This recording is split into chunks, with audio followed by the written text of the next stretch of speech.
ঈদুল আজহায় ব্যস্ত সময় পার করছেন খামারিরা। নারায়ণগঞ্জের কিছু খামার ঘুরে দেখা গেল দেশ বিদেশি নানান জাতি গরু ও মহিষ। এছাড়াও খামারগুলোতে দেখা গেল দেশীয় ছাগল ও ভেড়া। খামারে গরু ও মহিষগুলোর প্রাকৃতিকভাবে এবং পরিষ্কার পরিচ্ছন্নভাবে লালন পালন করা হচ্ছে। গরু ও মহিষগুলোকে খাওয়ানো হচ্ছে নিজ জমির ঘাস ও খৈল ভুসি। হাটের ঝুটঝামেলা এড়াতেই যেন এই খামারগুলো প্রস্তুত করা হয়। তো এই বছর আমি পুরোপুরি ফার্ম কমপ্লিট করে নেই, 60টার মতো গরু করছিলাম।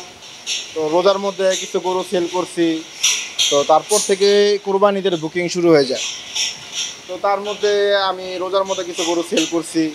এখানে আমার কাছে বিভিন্ন জাতের গরু আছে, ক্রস, সাইওয়াল, গির, মহিষ। দেখতে পাচ্ছেন মহিষ আছে এখানে।